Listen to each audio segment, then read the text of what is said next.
Hey, yo, we here in downtown Kansas City, dog. And you already know I'm repping, bro. I'm repping. Same. We're repping, bro. I've had 2 people ask me about the podcast. Let's go.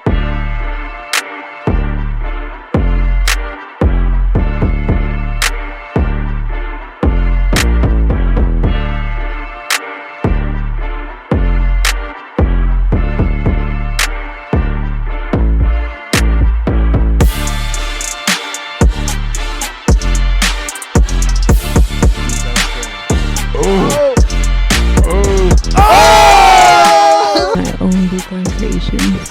Dang, that's a bar. Right in front of me.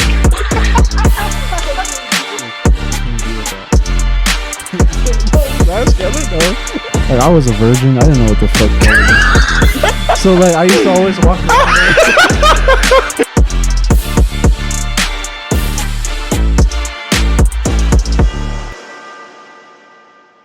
And we're back. Drums Are Flats, the podcast, episode number 23.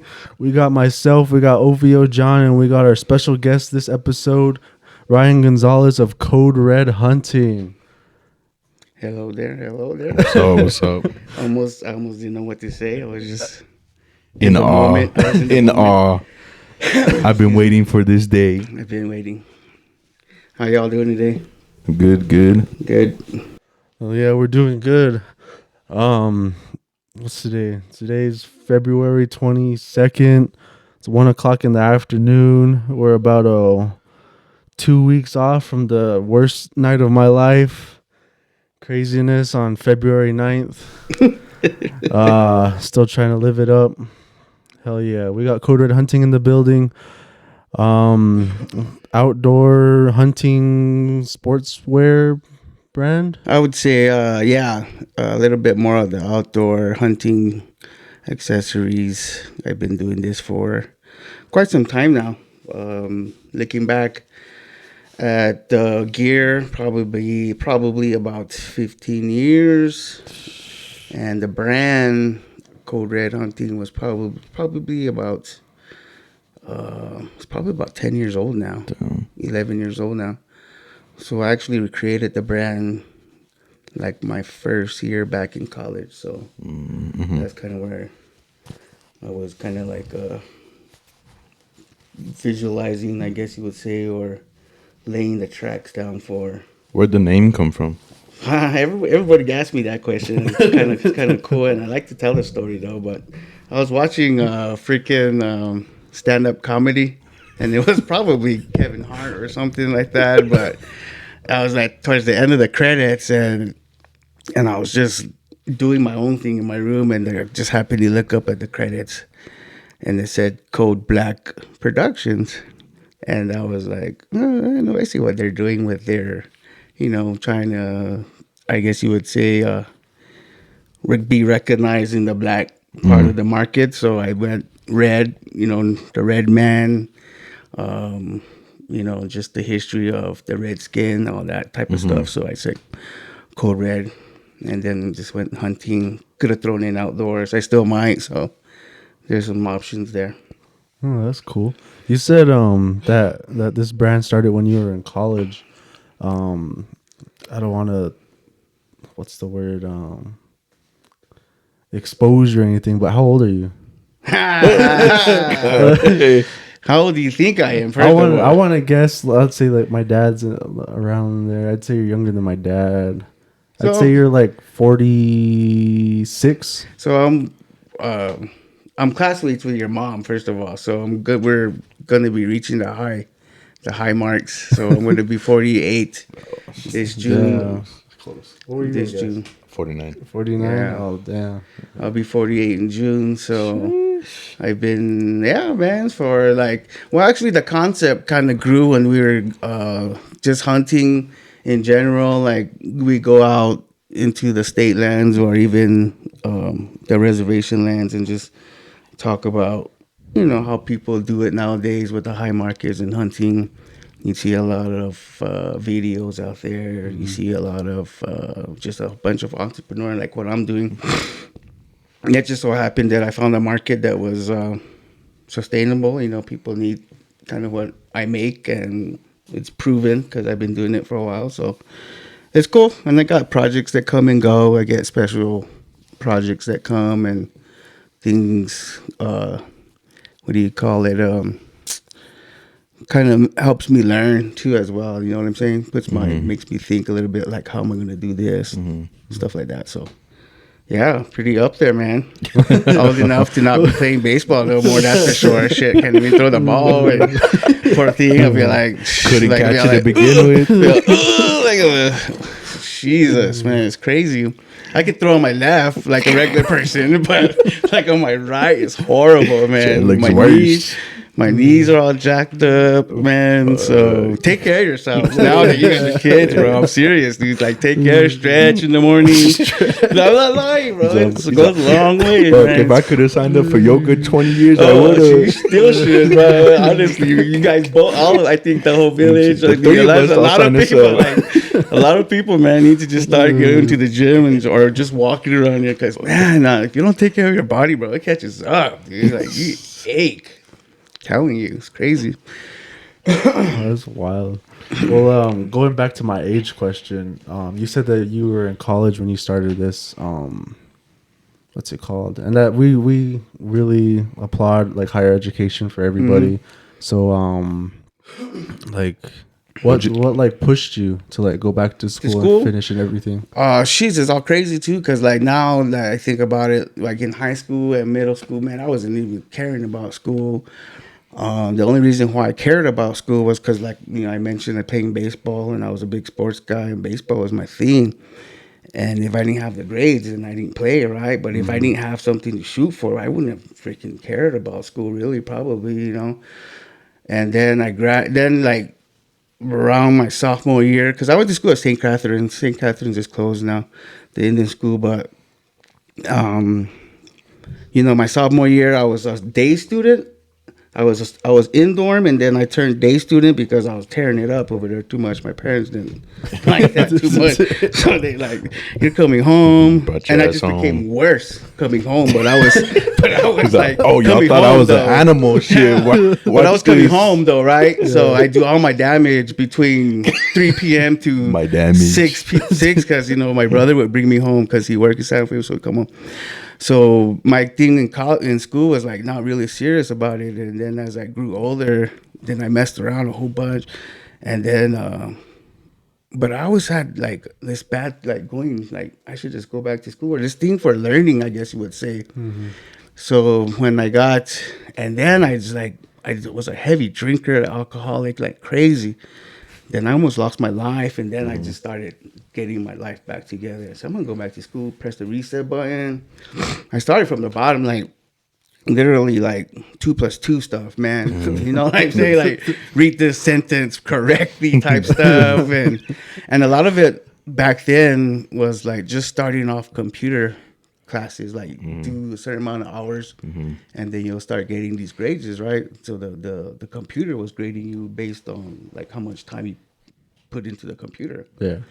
And then I just started going in, you know, then I got my associates, and then I already knew by then though, like I kind of wanted to go back to school and just kind of finish out and just kind of be the role model, I guess you would say, to my kids. And after I got sick is when I really changed my life around. So that was the biggest thing that, you know, that led me back to my schooling. What did you get your degree in? I got my degree in business management and administration. So I did the 4 years at Northern College here in Espanola. I did 2 years for my associates first, and then I went and did the next 2 years for my bachelor's in business administration and management. So I got that background, but I've always was doing like business type stuff since I was a kid, man. My mom, of course, and my dad were entrepreneurs too as well. So, you know, my dad's moccasin maker, my mom does her embroidery, but back in the day she did a lot of the baking and the pies and the cookies and you know, hustling, bustling on weekends. Yeah. So like I remember going to Pecos National Monument and then she fixed me a basket of cookies and pies, you know, and there's be other vendors, but other tourists as well. And all right, go on your way and start selling pies and cookies, you know, and walk around, boof to boof, I got cookies. So that's what I've always been, you know, doing for a long time.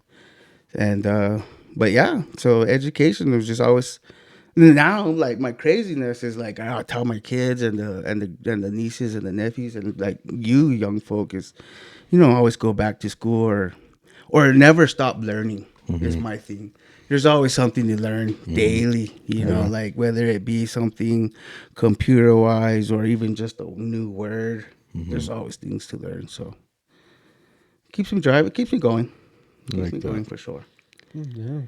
So we heard from Vidal. I'm sure you know Vidal. Oh yeah, Vidal. We heard about how he like started and everything. What was that like for you? Like, because like obviously he like went to school right out of high school and everything, and he like met like his resources and everything. Like, how was that for you? Just being like a middle-aged man in the Pueblo with like not really like so I'm sure you were like. So like my vision, like how I came about this whole thing was like, my brother. So my mom goes to these art shows in Phoenix, right? It's called the Herd Museum Show, and she likes to go hit up the fabric store to buy her material. So one time my brother and I went with her. I think it was my brother first that went. I didn't go that year.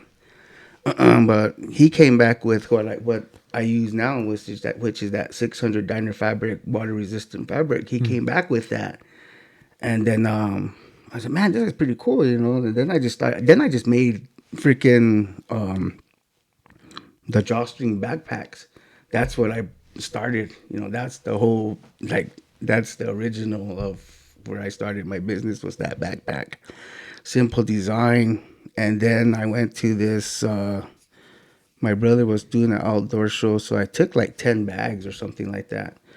And they sold like quick, like boom. I was like, oh shit, you know, I'm onto something, you know, because people were like, you have any more? Are you going to have any more? Where are you going to be next? And I was like, well, I don't know. I just like made 10 bags to come make some money, you know. Here's my address. Yeah. And I was like, shoots, man. So then I bought more. I, you know, Googled it and I found a source for the material, and then I just went. But before that, I've been like all kinds of stuff. So when I came out of high school, I coached the Little League the Little League baseball team here in the village. And then I was on tribal council for 2 years. But that's back in the day when they had like the appointments, where the tribal man will appoint you kiva to kiva. So that's how I did my 2 years here. So I was on tribal council. Did the Little League thing. Then I worked for engineering company in Santa Fe that was pretty up there in the city as far as like structural engineering and surveying, and they were taking these big jobs, and that's where I got my feet wet, like as far as seeing a Monday 8 to 5 Monday through Friday type of job, benefits and all that. But I was only 18, so I wasn't serious. Well, I wasn't collecting a lot of those benefits either, right? When you're 18, you don't get some of those benefits. So when I turned 21, I left. Or right when all the benefits were like, you know, kicking in and shit. Right before the bonus. Yeah, I was like, dude, I'm out of here. You know, but so then I just kind of just went into my, you know, my thing, you know, and it's crazy. So, but I just been doing a whole bunch of stuff throughout my whole career, where it kind of just laid the foundation of like getting my shit together, really, honestly. But I had that period where I was a fucking big time alcoholic. So, you know, that kind of stuff. So, but that kind of laid the foundation to as well, to being where I'm at.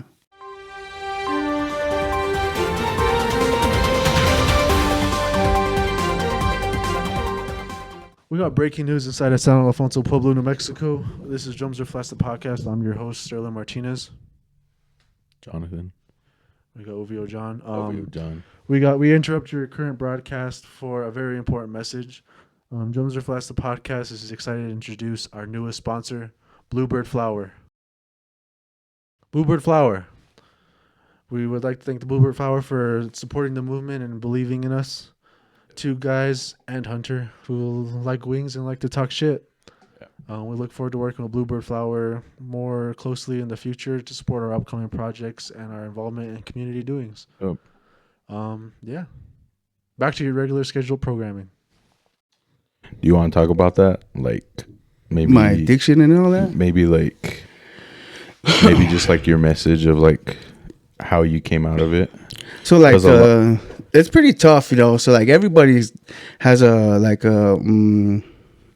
addiction of some sort. You would say, you know, alcohol is an addiction that will just kill you. It's a disease, man. Like, Yeah. if you think you have it under control just because you drink on Saturday and you don't drink on Sunday, no, you're already down that rut, dude. I don't care if you only drink one time a month, but that one time a month you got wasted and you didn't know how to, you got home or whatever. You're already in that rut. So like, my thing for like younger generation like yourselves and younger is like, don't think you're above it. You know, don't think you have power over it, because dude, you see people that make, you know, 100,000 a year, 200,000 a year, but they got a bad drinking alcohol addiction, you know, and they lose so much, you know, that you lose like the job, or you like to push away friends, or, you know, you start doing things by yourself. Those type of things are the what did you say, like the I guess the stepping stones to being like in the rut for real. Like, so I have, man, shit, man, I've been through so much. I've lost so many friends, cousins. It's like people that had the vision of just being a good person, but alcohol just brought them down, or just that, you know, just having a good job and then just seeing it get blown away. So my thing is just like, don't ever think that you're above or you have a hold on it. Because like I said, if you just drink one time a month, that one time a month will lead to Saturday, will lead to Sunday, and then you'll stop for the week. And then badass show or something comes up Wednesday night, you go. Wednesday night, you're not back fucking until Saturday, and then you just clean up, and then you go back out for the night. You know, those right there are the warning signs to kind of just watch what you're doing and stuff, man. But you know, like, you can't tell people how to live their own life either. You can't hold their hand forever either. You know what I'm saying? So people just got to be mentally strong. Willpower goes a long way. You know, I cut cold turkey. Like, after I got sick, bro, I lost so much blood, dude. I had to do blood transfusions. They thought I was gonna die that night, and then I woke up the next day, and the doctors were like super surprised, dude, like that I was still, you know, my heart was still pumping. And then I got discharged like 4 days later, and that was like even a miracle to the doctors themselves. It's kind of crazy. They're all like, oh, Like, like Not supposed to be laughing, but Yeah. like, no, for real. Dude. It's like crazy, dude, because like the doctor was like, I guess you're kind of good to go. Like, yeah, literally, they were like, I don't want to release you, but there was like terms like that I had to do right with the doctor, because he wasn't just gonna release me, you know. He wanted me to do like rehab, and he wanted like his word, because they saw somebody like young. I mean, at least I was 30 something, like I was probably like only 30, 32, 33 when I experienced all this. So like, they were like seeing a young man that could probably still get his shit straight, right? So they were like, I just don't want to release you. So we had a big old meeting with my mom and them, family and shit. And I agreed to go, instead of going to rehab, I agreed to do what is that thing called? AA. I guess it would be like AA. Yeah. And I started going to this place in Esplanilla. I'm not gonna name them, but I went, and it was just a bunch of like clown shit. You know, like, people are going there just because the probation officer, probably kind of just like me. Yeah, just kind of like me too. Like, I was there going because I made, you know. someone made you. Yeah, somebody made me. Essentially, yeah. And I was already like, by the time I left the hospital, dude, I was already made up mindset. I'm never going to drink again. I saw my kids crying, blah. My family was all hurt. You know, the news spread around here, and then my in Jemez, and friends everywhere that I knew, just like were like, what the fuck, like. So I was like, no more, dude. Yeah. No more. So when I went to AA, I was seeing people still doing pills and shit in class or whatever, and I'm like, this ain't for me because I already know what I want. I don't need these guys to tell me. I don't need to hear their stories, bro. I'm on the mission, and I did like 2 months of AA or whatever it was like that, dude, and then I cut cold turkey. And then I just started surrounding myself with like family and friend, like family first. I probably kind of pushed family away there too for a long time. Like even my mom and them be like, man, I'm trying to do something myself, and like, let me see if I can do it and stuff like that. But then I also reconnected with like my younger generation cousins, like in Jemez, even here. But like I just surrounded myself with just people that were like on the mission of being better people. Like, I didn't have a drinking problem, or I could, like now I could go to the bar and get people wasted, I'll be like, I'll get you guys wasted, but then I'll be like, no, I better not, because then, you never know what's going to happen either. So you just kind of chill. You just hang out with people that just want to chill now, that can handle stuff and shit like that. So it's been a learning lesson, dude, man. I've been through so much, like I said, that whole period. Next month, I'm going to be 14 years sober. So talk about time flying, right? Yeah. So I say, like my Code Red business and my sobriety have brought me this far, right? One's brought me hand in hand. Yeah, hand in hand. With Code Red's brought me to sobriety. Sobriety's brought me to Code Red. They bring opportunities, like, immensely. Like they just bring things together. Like I'll go to an outdoor show and meet people that were like just different, but opportunities arise out of those conversations and stuff like that. So it's cool. It's a journey for sure. Just like I just tell, like you were saying about what would you say, I just tell people, don't think that you have it under control, because man, that shit will take you. Because once it leads to alcohol, you can go down the hardcore drug thing, meth, crystal. I didn't want to put your business out there, but I just knew, like, I personally think of you as like a survivor in my head. A lot of our family members, community members get stuck in alcohol, and they, can't get themselves out of it. Yeah. And it's hard. My dad suffered from the same thing. Yeah. Ended up dying. Ended up dying from it. As a brother. But I always wanted to hear your story. I was young, so no, man, it's like me and your dad were brothers, bro. We did a lot of crazy stuff together, man. We did so much together. We had a lot of fun. We played on the tables. We played Little League together. And those are the people that hurt, that I think of, and then I just get all hurt and be like, damn, and then, but you guys are like the same thing for me too. Like you guys motivate me too in that way to be sober and be that role model, because like you said, like people, like I'm a survivor of that disease. There's a lot of people out there that want to stop but just don't know how. Yeah. And like I said, willpower is a lot. You're gonna have to push away friends and family that you like really love, that enable you to be like that. Yeah. Like I still have cousins in Jemez that I love to death. I love them to death. I love everybody in Jemez, bro. But we still have our problems down there too, just like here too, That way, that's why I always say, like, I don't wish like that kind of alcoholism on anybody. Cause man, I was in bad shape, dude. I was waking up 4:30 in the morning, shakes, doing a shoddy already, so that so I didn't shake. Yeah. And then the crazy thing about it too is like I went freaking vegan there for a while. I was stupid, bro. So like not eating properly, bro, really messed me down. Yeah, it really messed me up, dude. I mean that hard liquor, and not eating right will tear you a new one, bro. That's wild. And So like, even when I was in the hospital, bro, they're like, my mom's all like, he doesn't eat meat, bro. They're like, the And then fucking they're don't eat like, no meat. wonder he's all fucking sick, you know? Like, this guy's all like on a He's all freaking 100 melon, proof vodka fucking diet and no meat and shit like that. So, malnourished and but you everything. do like I was doing all kinds of crazy stuff, man. So, Dude, I remember that this is just crazy stories.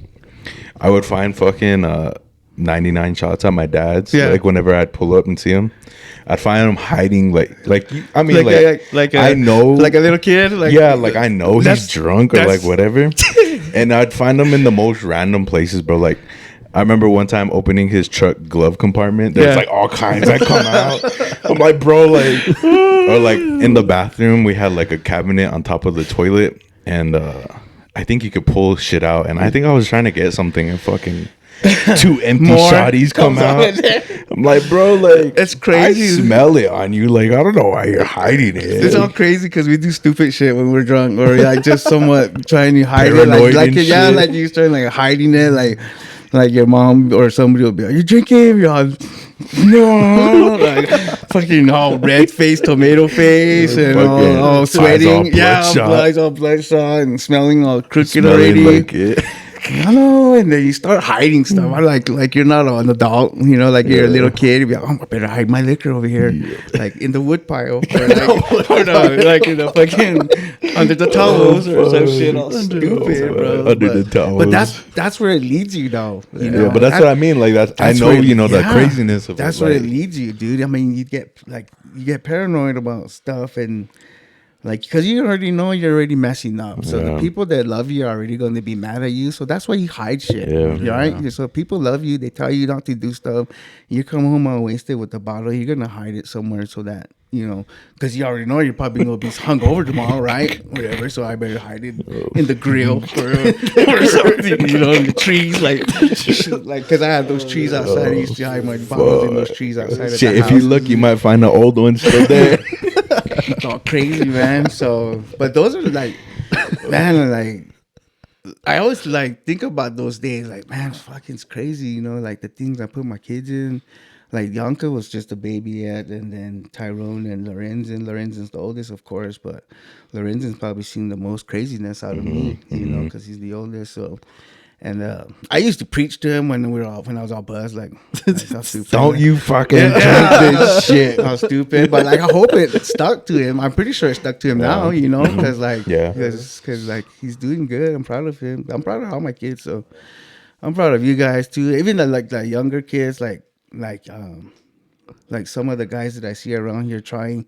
Man, I just pray that they don't go down that road because life is long. Life is long. Like, I still consider myself a heavy alcoholic to this day. Like, because I could go out this door straight to the liquor store and buy something. Something could trigger me, and I can go straight over there and get hammered, you know. And then I'm on the same boat again. So, I always will consider myself an alcoholic, and probably one of the best. Damn. But that shit was crazy though. But you know, like I said, you learn a lot. So. Yeah.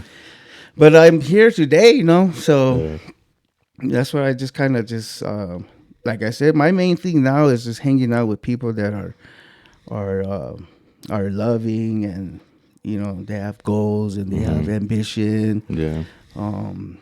You know, they always help people. You know, vice versa type of things. You know what? How we grew up in community, right? Everybody knows everybody around here. Yeah. So you gotta, you know, at least help out. Who have community cleanup days. So, you know, those little type of things, you know, go a long way because people, they got eyes, man. They see you, and you know, when you do see people, you know, just say hi, shake a hand or whatever like that, because you know those things always go. Like, you don't know what people are going through, like they say, you know. You never know whose help you might need to. Yeah, exactly. So it's always a good thing, I guess you would say. Yeah. I don't know. I think that's like, to me, that's like the hardest part is like when you have to distance yourself. It's like growing up, like I used to always be like around, like with my parents. Oh, like, yeah. Like down the road at that person's house, or up Yeah. the road at that person's house, and then all of a sudden we were just home all the time. Yeah. And it's like my mom used to always tell me like ever since I stopped drinking, they're not like they don't like they never invite me to go They're not anywhere. my friends anymore. Yeah. Yeah. Or And like and that's the hard thing, you know, like, because then you start to know, like, they're not bad people, you know. They just, you're just learning yourself, you know. Because, like, everybody around here that has a problem or whatever, you know, they're just trying to find themselves, you know. So like when you're on your mission to be sober is to be sober and to distance yourself. That's hard, man. Like how you said, like you're all of a sudden you're doing a whole bunch of stuff with a bunch of people, and then you're by yourself. Boom, doing stuff by yourself. So that's why I do what I do. Probably, you know, it's like my business, keeping myself always busy. Because when I'm working on my stuff, when I'm looking at, so I was listening to somebody not too long ago. I think it was like freaking Instagram, one of the guys that I follow. So that a lot of the work that we create it by ourselves. You know, we're alone by ourselves. But then, like when you look at sobriety too, you go through that your alone phase. You know, so that's why I'm always busy. Probably, like I always want to do something, as far as like making something through making a product or learning. Like I'm doing the silver jewelry business now too. I'm just learning that.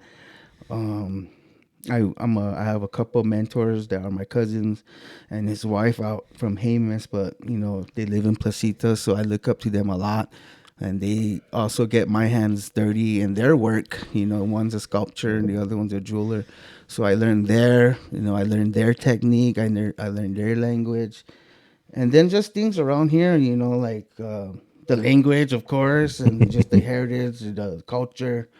You know, there's always something, like I said, there's always something to learn. So That's I just want to keep myself busy, really. that's crazy you mentioned that, because like my girlfriend does jewelry and stuff like that. She makes beaded earrings and skirts, and like, not to fucking throw your business out there, but she fucking goes crazy. Sometimes we'll be sitting on the couch and she's like, I gotta do something, I gotta make something. I'm like, can you like just chill out, bro? Like I'm like, a long ass day. I'm over here just like, bro, I'm just chilling. And she's like, I gotta make something. She's like, I don't know what though. And I'm like, bro.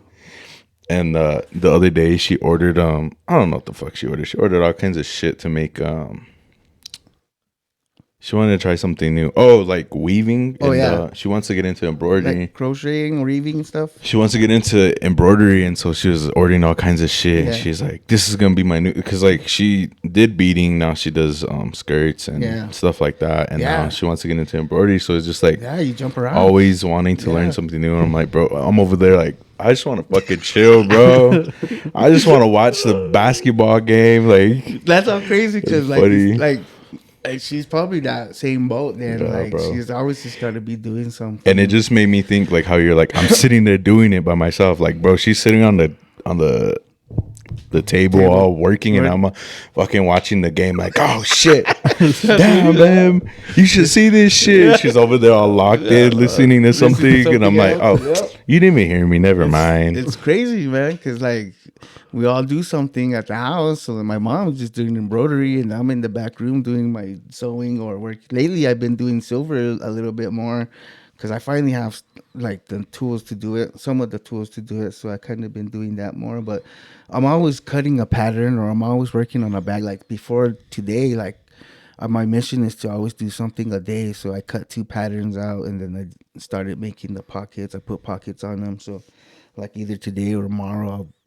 try and finish them, you know, so I can have product. Because inventory goes fast. I'm by myself. I'm starting to think about like getting my daughter and one of the other kids to help me out, do some of like the simple stuff, like because Yanka will cut out patterns. You know, she knows, you know, the dimensions, and unless it's something off the wall where I have to like teach her that new thing, but most of the time it's just the same old, you know, regular size duffel bag or sleeping bag size. Yeah. The measurements are there, you know, it's easy. Cut the pockets, make sure you cut the pockets. Here's patches for all the bags right here, you know, glue them on there for me now. That way when I'm ready to sew them on, they're not moving around and that kind of stuff. So when it's functioning like that, dude, I can knock out some stuff. But when it's by myself, man, I'm totally like this bag right here. This is the bag.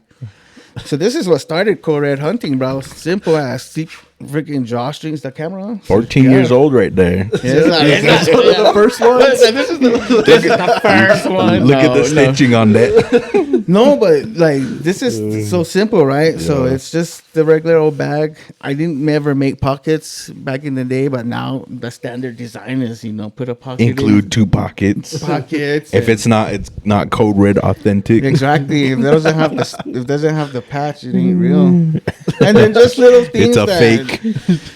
Like sometimes I'll ask like my family, because there's a lot of people who sew in the family who make dresses or whatever. So I'll try to get some, like little freaking what do you call them? Techniques or different ways of doing stuff. Even your mom, because like when she was doing Her quilts. her quilts and stuff, yeah. I see the machine that she would be working on. I'm like, damn, that's all professional. Bro, Here fucking. Here I am, like La Bamba with my speaker from the dump. my little hand-me-down. So I'm shit all loud. No, but those are the things too, like investments back into yourself. Those are that's like people don't understand how much I invest back into the business. Like, I could have a real good show and just take that money and go buy Whatever you want. Yeah. Whatever I want. But I got t-shirts. Just goes back. I got material. I spent $300 on fabric the other day. And People don't realize how much fabric is either. No, and it's going up. Yeah. Like when I first started buying the fabrics, like 12, maybe like 11 to $12. Now it's going up. It's almost $15 a yard. And then that's just water resistant stuff. So like if I wanted to go full out and get waterproof stuff, that's $18 a yard. That's probably just one bag for me on 1 yard. But there's all kinds of cool things too in that industry that I'm trying to learn, like the waterproof stuff, like how they melt both, all the pieces together. There's all those techniques where you will actually make the bag absolutely 100% waterproof. So those things are out there too as well. And there's a guy that I follow on Instagram, Concho Sewing.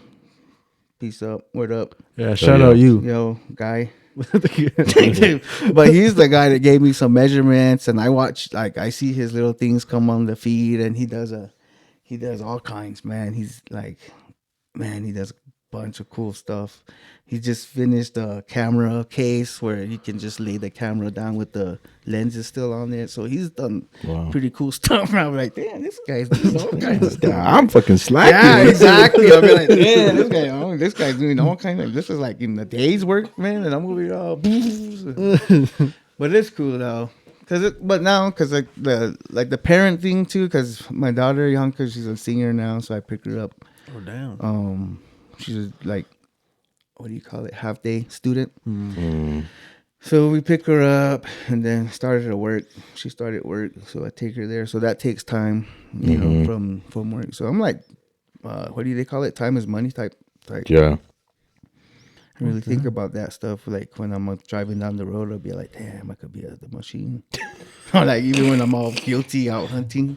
Like I want to be out there all enjoying stuff and watching. You're all having fun, and then you're like, "Fuck, I could be grinding right now." Damn, dog, I got 2 bags that I gotta finish, or like those type of things. And so I put a lot of hunting aside this past year, just to concentrate on product, because I was going to a lot of the shows, the little holiday markets that were being provided, up and down the road. So I was going to a lot of that and pushing a lot of gear. So. Within those 15 years, man, I kind of think about like how much gear I've actually kind of made and where it's brought me. The patches alone, like I just finished the New Mexico Game and Fish Outdoor Show this past weekend. Yeah. So 2.5 day show. Did you win the calling contest? I did not, dude. Man, there was 19 callers, bro, and I went up there just wanting to blow smoke. And but there was 19 callers, so that was pretty crazy. So I just came from that show, And I went in there with a pretty good amount of inventory. I almost could. I mean, I shouldn't say I almost sold out because I came home with inventory. So, but I still consider that a pretty good show. It was great. It was. But I went in there. This is my fifth. Let's see. Yeah, my fifth year, and the patches will be 5 years old because I met the guy at my first outdoor show there. And then he had patches, and at the end of the show, he said, "Hey man, if you ever want to do a logo, hit me up." So I kept him in mind. And finally, that summer or whatever it was, spring, I reached out to him and told him, "Hey man, give me 20 patches just to see what it looks like on my bags." And then he sent me the 20 patches. But when he sent me the 20 patches, he sent me a hat with the patch on it too. I was like, "Oh shit, those are fucking bad." So then I fucking called him up like that same day, and I told him, I said, "Hey man, order me 10 for the family right now," and from there it just went, So shout out Brady, thanks for all the work that you do. Oh yeah, shout out Brady. You do good work. He does patches for Vidal too. Oh really? Yeah. Oh, okay. I introduced them to Vidal. Damn. So yeah, so the Brady and Vidal have made connections. Jeez. And yeah, man, Brady's a cool guy, man. He's a really great guy, man. He does a lot of good work. He does man, when I first met him, he was doing t-shirts and the patch stuff with one of his buddies. Now he's just doing the patches and the hats and goes to shows to show and just puts his patches out, lets people, pick a patch and slaps it on the hat for them, or walk away with the patch or whatever. But the guy's got so many ideas, man. It's pretty cool actually to see what kind of stuff he comes up with. Oh hey, I didn't see you there. This is Sterling from Drums Are Flats, the podcast, and this is John, What up? and this is Drums Are Flats. Today we got Prime and Juvie, and you know what we do. We fucking drink that shit. Yep. We've been drinking that We shit. rock with that shit. Yep. We've been with Prime since day one, and Prime's been with us Since day one. Yep. And we would like to thank Prime for sticking through us as we continue. Fuck! Thank you, Prime, for staying with us. And we Ups and downs. yeah, we Past appreciate couple it. years. Shout out Prime. Don't drink Prime Energy if you're under the age of 18. And Prime Hydration, favorite flavor, cherry freeze. Yep. Berry Freeze coming to you soon. Oh shit! Hell yeah! Shout out Prime. Shout out Juvie. And thanks Prime. for drink Prime. Thanks for listening. Yeah. Do you have you mentioned hunting. Do you have like best memory hunting, or like your favorite? Like Like- I don't know. I guess, yeah, I always create cool memories out in the field, hunting and making the memories and stuff. But it's probably when the boys killed their first deer for sure, both of them. Well, although I wasn't there for Tyrone's when he actually shot it, but was there to recover it. Lorenzen was pretty cool because he shot his on the side of the road by White Canyon and boom, dropped it. And then Tyrone was with Myron when he got his. So I heard the shots and then got on the radios. And so I thought, did you guys get it? And he said, Tyrone shot one here. So I just quit my hunting, went back, to get them. Probably too was probably my elk, my bow. I finally got my bull elk. Well, I haven't been hunting with a bow for a long time either. I only started hunting because I got the tag. Yeah. I put in for the draw for the state, and I got a tag. So then I had to go buy my bow. So that I've only been really hunting bow for probably as long as the brand. Well, 15 years, maybe just a little bit longer. But my brother's been hunting with the bow longer. So going with him. But we weren't very experienced back in the day, long time ago either. We just go we probably just went just to hear them bugle back at us, Oh, that was cool. Just happy to be there. Yeah, But when I killed my elk, man, oh my God, dude, that was epic, man. I always remember how it happened. Just me and my brother. You know, Was Bear there? Bear, of course. Bear is always there. Fuck, So we should it's me and fucking- Bear. So that hunt was epic because it was just like I said, it's just me and my brother and Bear, and it was one of the last. I think it was like either one of the one of the days. It was getting close to crunch time though, because we were kind of leaving early. So I said, let's go back to where, this place where we go turkey hunting to. But there's an old logging road that goes up this canyon. And it's not a very hard walk, because it just slowly inclines and the trail's there. And so we went there thinking that it wouldn't be such a bad hunt. But on the way up, we just kept hearing elk, and one came down and we were screwed up because we weren't ready. We just kind of just came down the road. And my brother's like, shit, it took off. And I was like, God, man, what the hell? So we call again. And then there's one on this side, the left side of the canyon, kind of like we're kind of like following each other, just one side, just opposite sides. And then finally we got to this part of the road where it ended, but there was a water hole, but it was dry. And the canyon kind of like, I guess you would say, kind of just funneled, and then the road went back left. So that elk must have been coming down that other road, and we were on the upper side.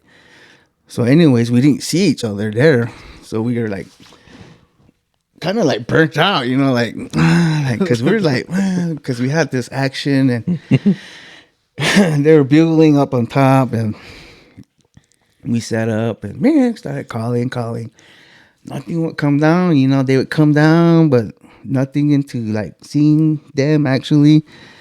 And then my brother's, oh, fuck this, I'm just gonna smoke a stogie. So he started smoking a cigarette, and then, but they had kind of shut up a little bit too.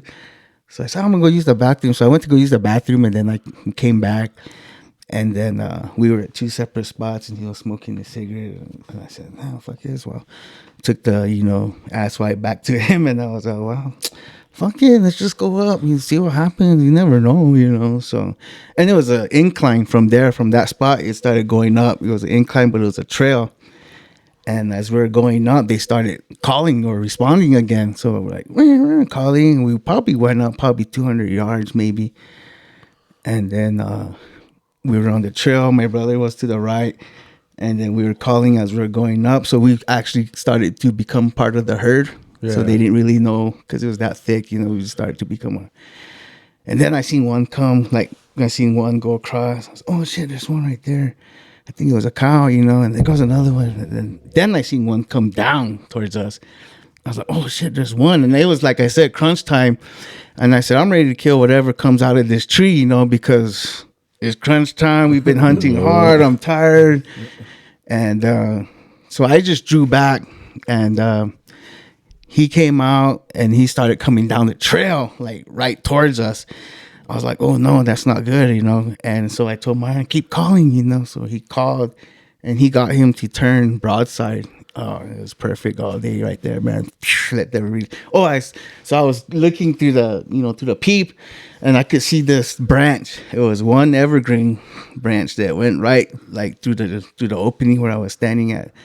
I said, well, shit, if I hit it, I hit it. If I don't, then I have a chance of hitting this elk, right? So I just raised it up and released it, and I heard a boom, and it sounded like I hit a dead stump and behind him, I thought I shot over. So Myron already knew. I was like, did I hit him? He's like, yeah, you hit him. So, but they were still bugling like crazy, and he had a tag. So Myron had a tag. So I said, well, let's just wait right here for we only waited for about probably 10 minutes or whatever. Then we started looking for my arrow. We didn't find it. Then I let Bear go, and then he's all just running all over. He didn't really care what's going on. He's just running. He's all side, pissing all over. And then they started bugling again, close again. So I said, Bear, get over here. So I told my brother, I said, well, you go up there, where the elk ran, and I'll, slowly make my way up that way, just in case he had a chance for another one, right? So he went up. I followed him, and then I fucking told the dog, I said, come on, let's go up to the top of the hill. And before I knew it, Bear was already licking blood. So I was, oh shit! And it was good. So when you see bubbly blood, when it's all bubbly, then you hit it right in the lung, and it's giving you the it's gonna die kind of like evidence, right? So I was like, oh hell yeah, I hit him good, you know. So then we just went little ways, and Myron went down. I started calling for him, and the elk was still bugling, but they wouldn't come out. So I said, fuck this, man. I'm not going to let my elk just run crazy, because I still didn't know if I killed it, right? So I didn't. So I got back into hunting mode, picked up my bow, tied up bear, put him back to my hip. We started going down, shit, like 20 yards down the hill there. I saw the elk lay there, like, yeah. And elk were still bugling. Myron's all serious, all looking for an elk, dude. And because I was still calling, right, coming down the hill to my elk. And then I seen the elk, and then I stopped calling. And then, yeah. And then Myron's like, what the fuck? And he's like, oh, shit. You know, so we kind of stopped the hunt. And then, so the elk was just going crazy.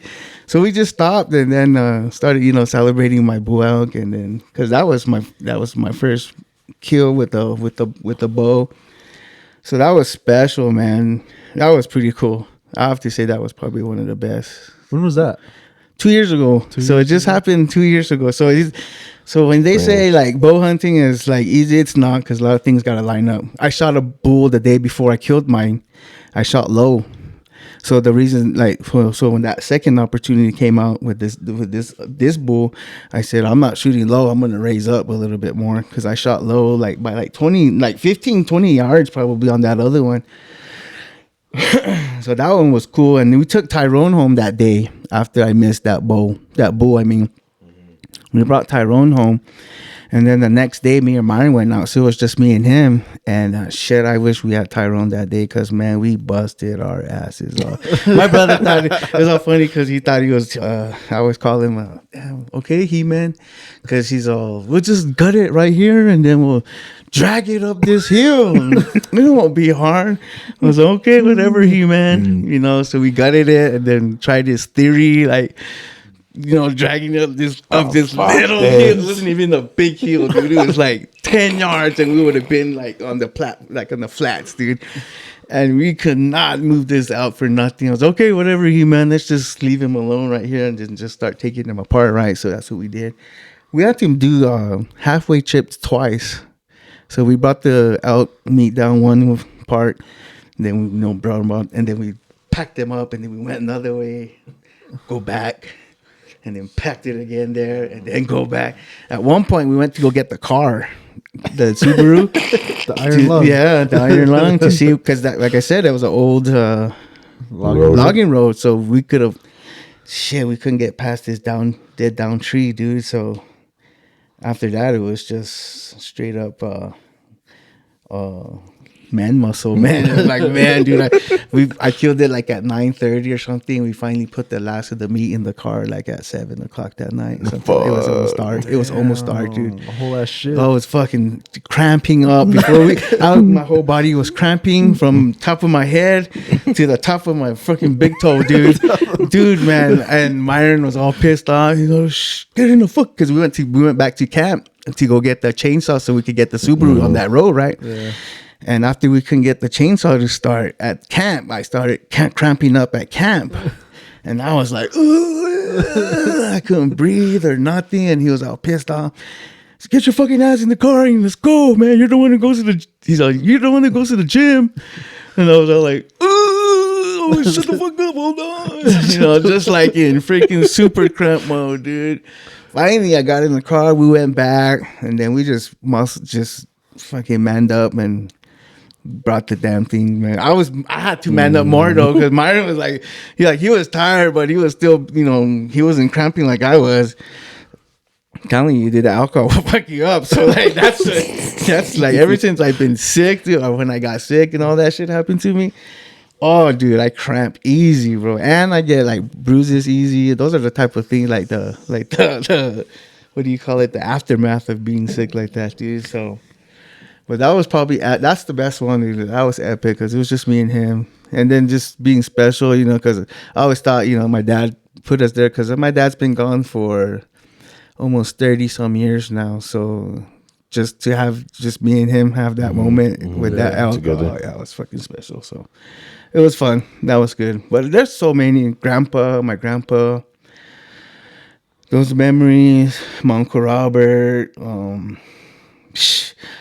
back in the day when they were still drinking too, you know, we go down to freaking way down south, man. Like, sorry, uncles, but like, you know, man, how you guys were, you know. So, but yeah, man, we had some crazy times down south with the uncles, even up north. Yeah, grandma and grandpa, or even the Heyman side of the family too, man. They're pretty crazy too. So, but those memories were always Uncle Lucas, hardcore hunter, dude. Like he's like when he was like still like, well, I don't even know. It's like he's up in his 80s now. So like when I was a kid, like maybe like 10 years old, the guy was running mad track and cross country, like still like breaking records. Damn. Yeah, like they used to have like a Father's Day event in Haymes, dude. Like I was like hardcore. And my grandpa was tough, man. You know, like there's not a bunch of my uncles anymore. You know what I mean? How he was raised and stuff. So like hardcore hunter, man. Like he probably just like sees all our stuff. Like sometimes I think to myself, like when I'm getting ready, like he'd be at the house and I'll be pulling out my bags and you know going through shit, and then I think of like Uncle Lucas, and he'll be like, "These guys are weak. Look how much stuff they're taking." When it was just a pocket knife, a jacket, and a gun. When me and Grandpa used to go, you know, like, and a horse, you know, or the goat or something, you know, so we could pack out the meat and shit. Dude, so, but I was like, damn, dude, because we take a lot of shit nowadays, dude. There's so much stuff that we take that's unnecessary. You know, like, I mean, like when I killed my elk, like the first trip to the car was nothing but unnecessary bullshit that we had on ourselves, like the binos. Well, we need binos, but like not when you're carrying the elk out, you know. You know, extra jackets.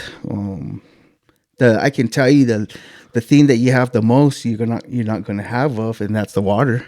You know, water is like water is life, literally. But still, like when you're out there, you don't have enough water.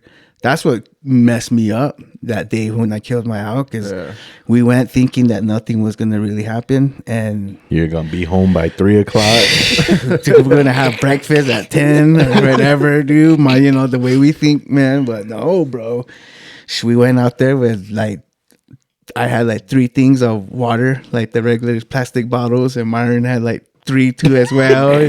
2 big ass dudes that drink a lot of water, just freaking just nothing but drinking water when we stop. So that's what I always try to take more of now in the bag. You know, if anything else, even if it's heavy, at least I'll have water and not have to worry about it, dude. That's crazy. I think I've only been hunting once. Oh, twice. Man. No, twice. Yeah, one time I went when I was younger with my uncle Skate. He took me and Wes. And like I wasn't even hunting, I was just there, like just sticking hanging around, and fucking, like making too much noise and like getting like dirty ass looks at me. And then the only other time I've been hunting was with Renz. Oh yeah.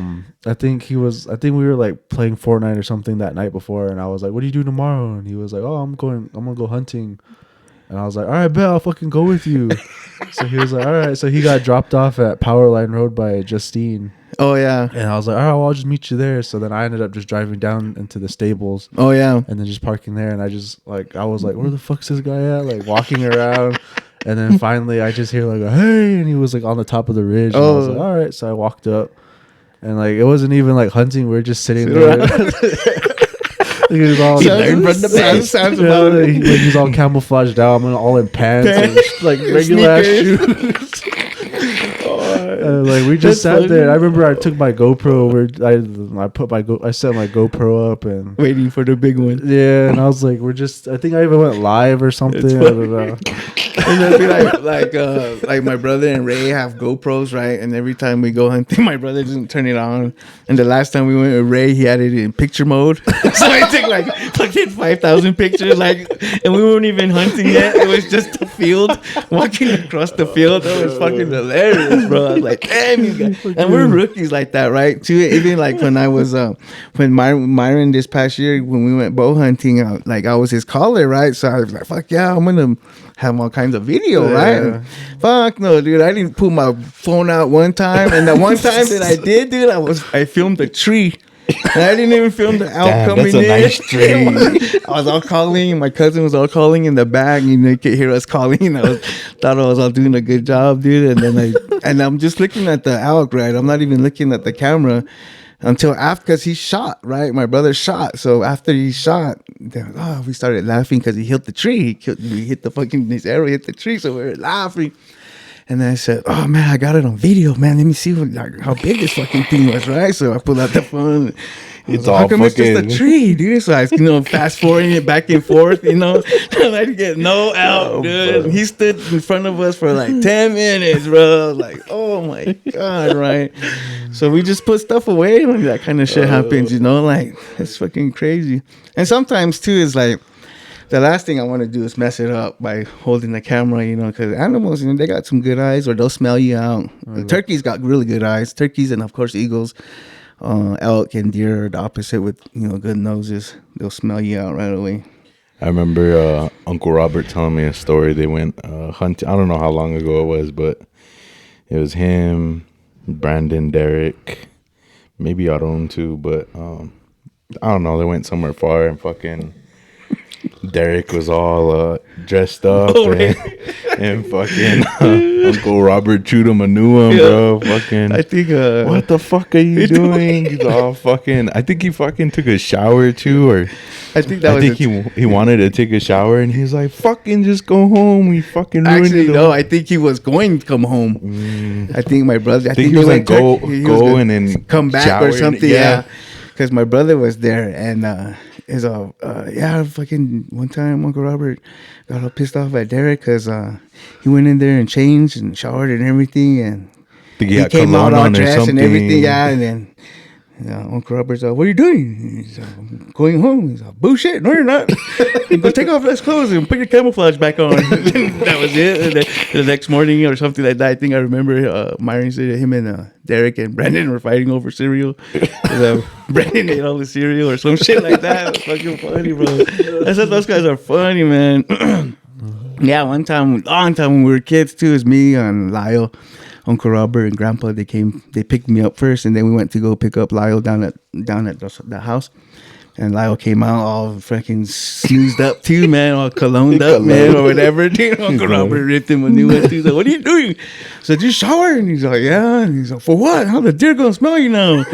He's like, "Is that cologne?" And he's like, "Yeah." He's like, "God damn it." And they told his ass to go back inside and change his clothes. And so he went inside and changed his clothes. And we still went hunting that morning, man. That was funny as shit, dude. So by that, I guess, memories, those are the type of memories that you just always remember, man. It's Funny, fucking bro. hilarious, man. But yeah, Uncle Robert and Uncle John and all those guys back in the day, big time hunters, they still are. Just like times change, just like your body can either handle it or it can't. So, but yeah, those like hunting was just always a part of us. So, animals, wildlife in general, I guess you would say.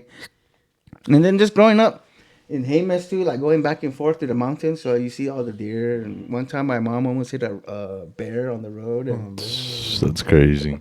we used to drive a Chevy Nova race car back in the day, like in the 80s, and we were going home. I'm going to the mountain. And I remember this because I was sleeping, dude. And the only reason why I woke up was because my mom slammed the brakes. And I went into the floorboard crying. I was all crying. "Ah!" And my mom's like, "There's a bear." And I stopped crying so I can check out the bear. Oh shit, a bear. So like I got up and I checked out the bear. And so, yeah. So I guess just wildlife in general, just always been into wildlife type things. Just being like, just growing up the way I grew up. Always into that type of atmosphere and stuff. But baseball too was always a thing. Played a lot of baseball, playing like Little League and all that. Then coaching it, then playing for the tables and the falls. Just my basically my from my Little League all the way to where I'm at now.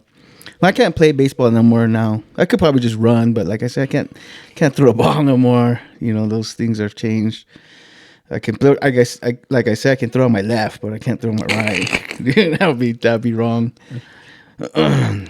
Total shift in things lately, as far as like life and stuff like that. So grateful and thankful for sure.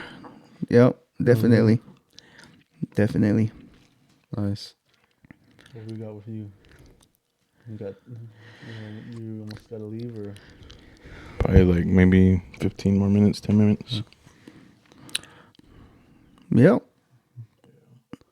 Everybody's on a schedule, I guess, really. yeah. But they're dancing in Jemez too today. I didn't get to go down there. And then They're dancing in Santa Clara too. Yeah, today and tomorrow. And They then got delayed Milwaukee's like 3 dancing. times too. Yeah. It's Milwaukee's crazy. dancing too. Oh yeah, them Yeah. too.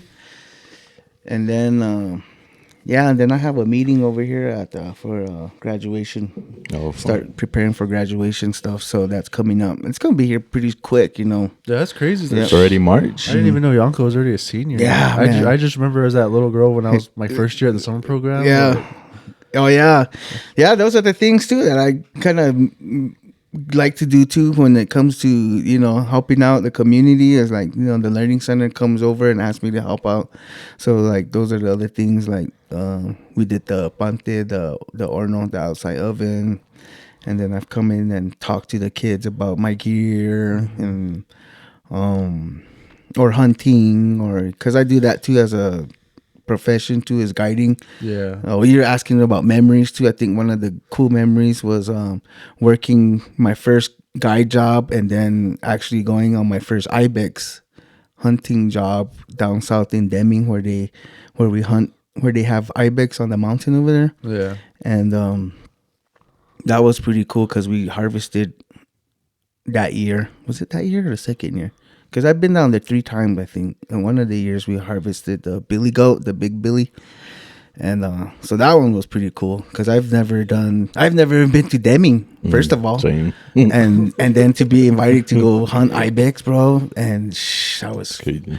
that was badass, bro. And that mountain is pretty crazy. It's like, you know, straight up and pretty dangerous. And I had a friend who killed the ibex last year, and they had to get rope climbers down there to help retrieve the ibex, bro. So that's pretty crazy. And the place that we killed our ibex was like a little stoop, man. Like, so he shot it and it fell onto this little cliff, and then we had to climb to that stoop to get the ibex, you know, and bring it down to regular platform or whatever. That's crazy. Type of line. How did that go? Like, just from like doing your gear and then like transitioning to like Guiding? Yeah, because like I see you're like one of the like obviously like Instagram has an algorithm and everything. Yeah. Like, who you're watching. So your Instagram stories and stuff are always like one of the first ones to pop up. Yeah.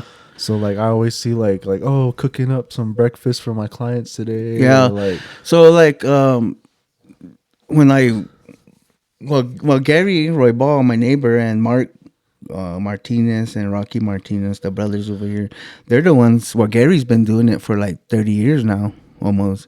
Rock and Mark's probably doing it for about 10 now, almost around that year. Because I'm going on my 6th year now, I think, 7 years, something like that. Because Gary's been talking to me at the Kiva about starting like a hunting podcast. Yeah. like he wants to do. Oh, 'Cause, yeah. like, he was like asking me about like our equipment. Yeah, oh, and, yeah.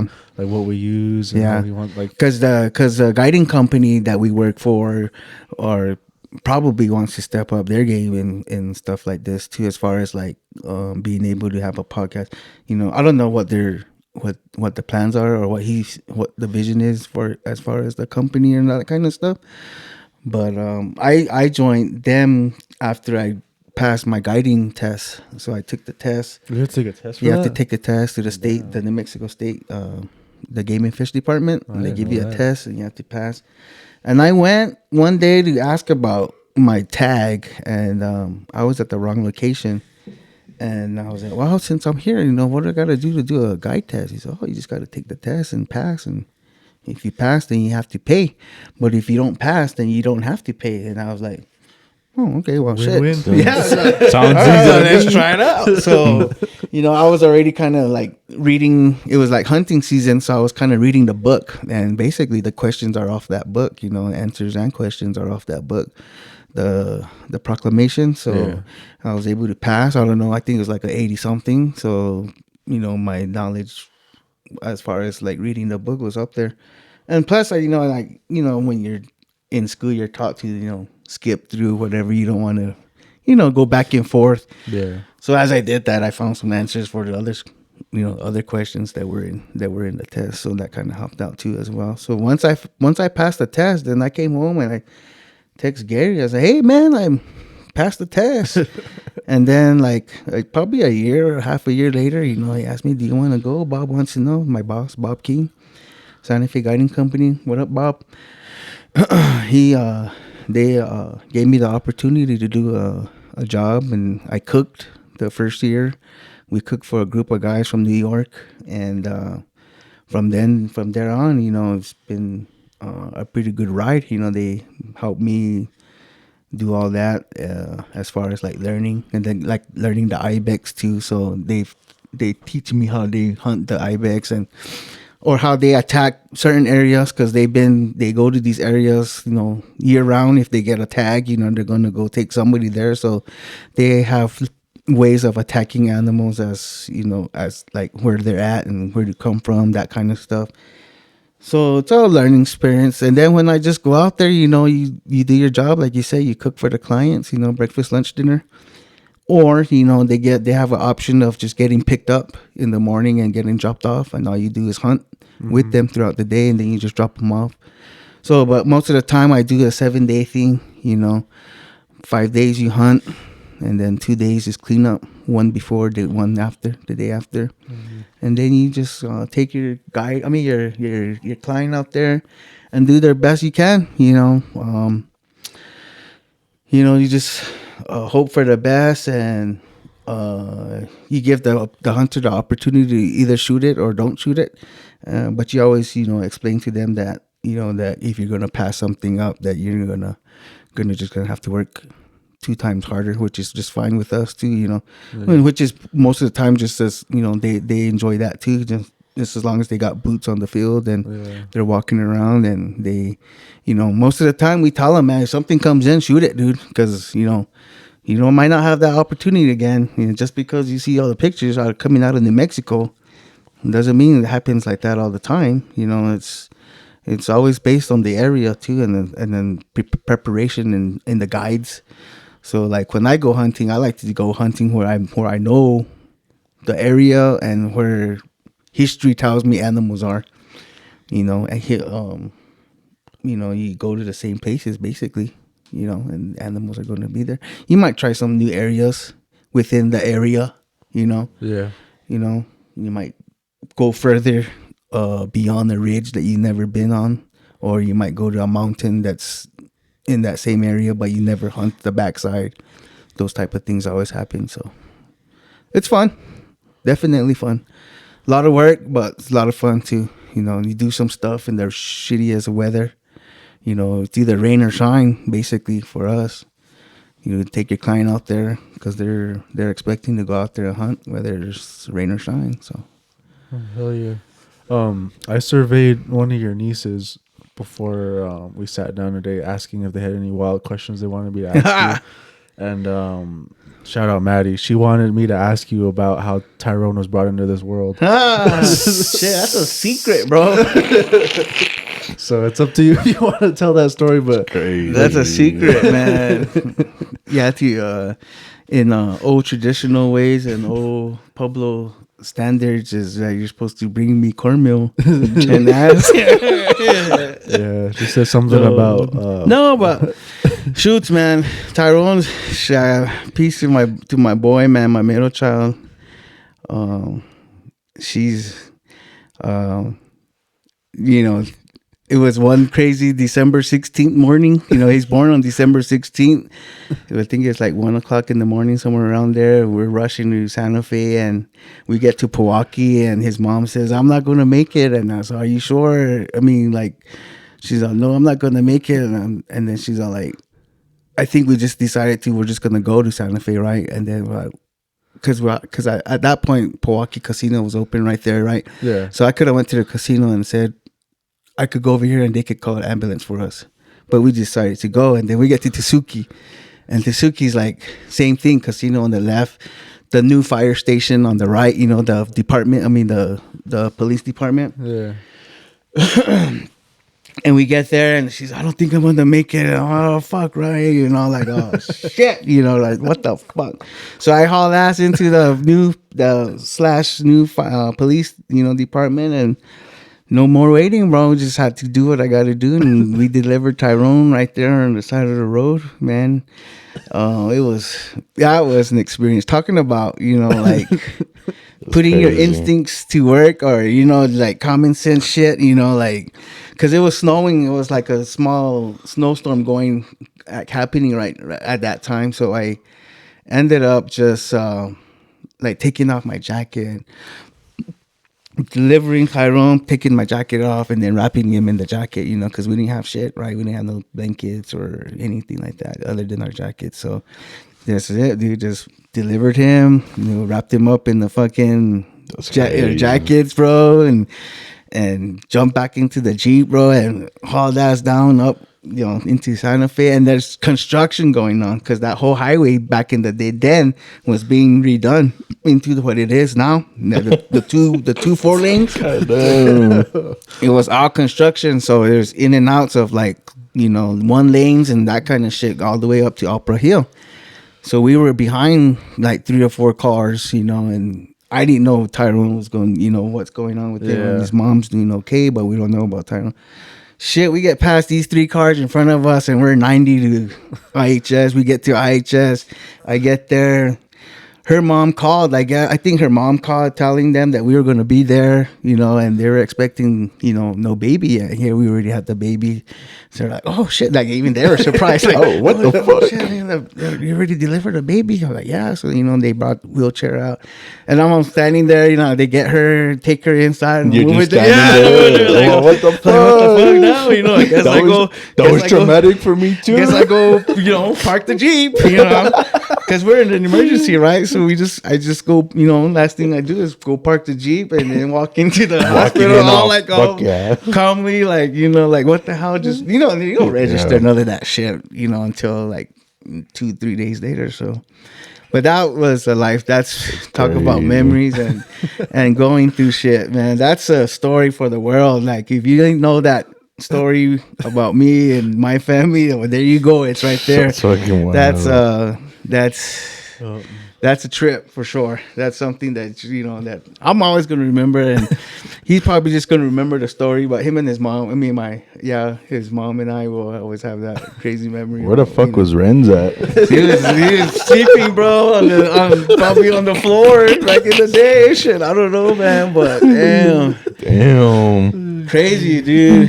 When you talk about like how fast things go by, you know, Tyrone just turned 21, you know, and Yanka's going to be 18 the day we have, you know, like graduations coming up, right? And she's planning on having the graduation reception on her birthday. That's crazy. So she'll be 18 that day. So all my kids will be adults now, you know. So I guess that's the best thing out of becoming sober, you know, and getting your shit straight and getting your life straight is being able to witness things, because, man, I could have died, dude. I could have died, and I would have never seen Yanka or Lorenzen or Tyrone, you know, accomplish anything other than what they already had accomplished at that time.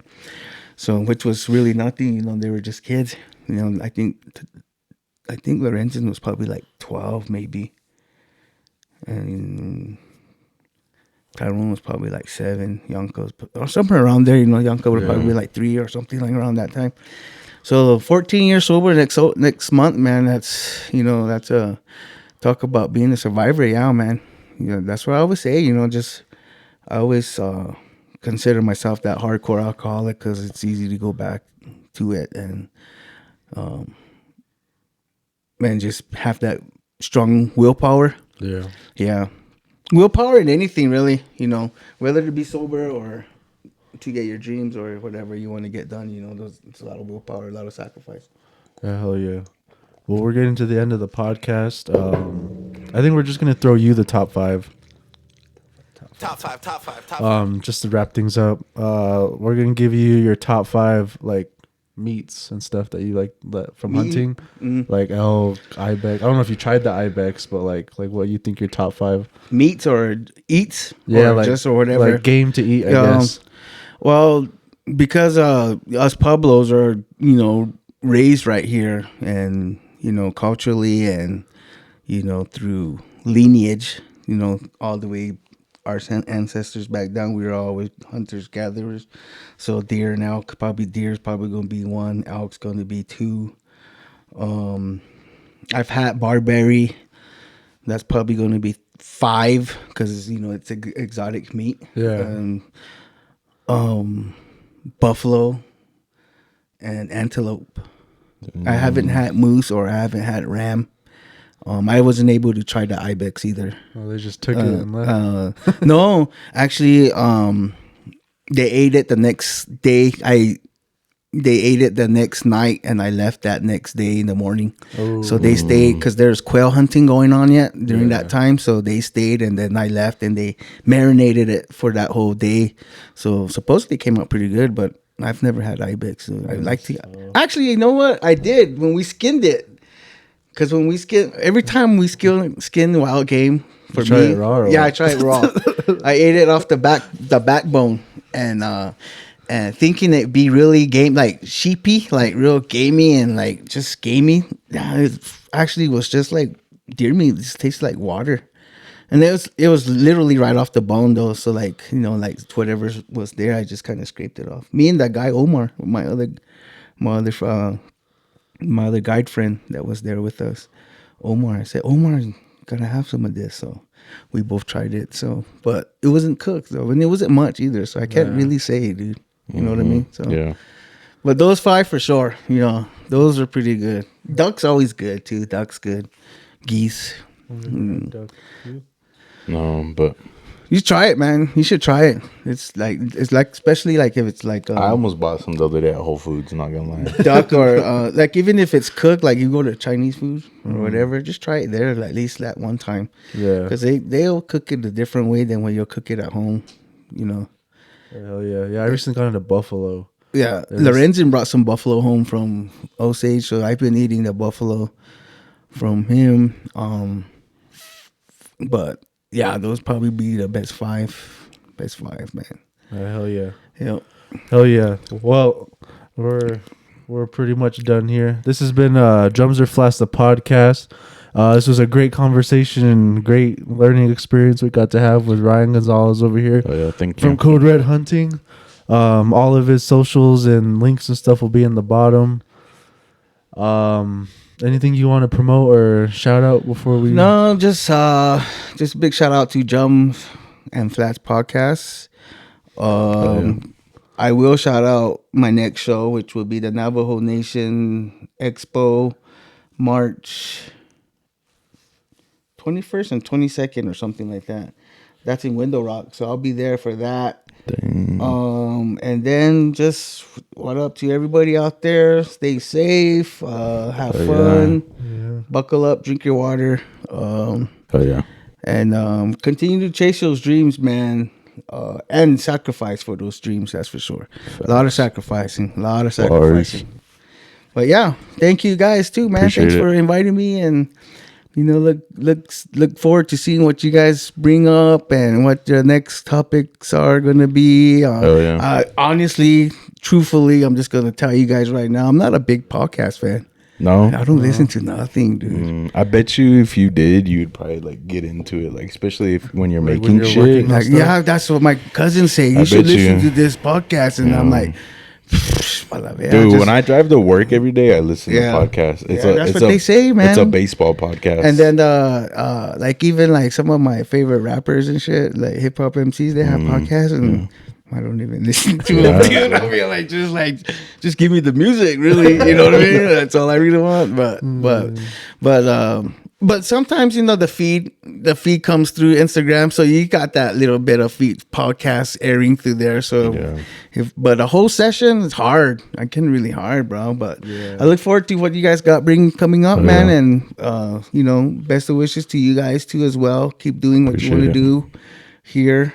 If you guys need any help, or if you guys need anything out there outside of the podcast, or advice or whatever, anybody out there, just don't feel free to reach out. I don't beat around the bush. I'll go right straight at you guys too. You know, like if you guys want advice, man, I'll tell you guys. But there's gonna be like, I want to see some like numbers come back. You know, I want to see some action. You know, Some like results. some results, bro. That's what I see. Like, because anybody can come from help.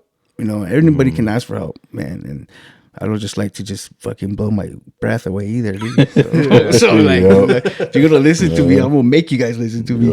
But that's what's up. So, but yeah, thanks again, guys. Appreciate it, man. Appreciate it. Blessings to y'all. Peace out there to the world. Hell yeah. This has been Drums Are Fast, the podcast, and we're out. Watch out for those coyotes. Toodles. Boom.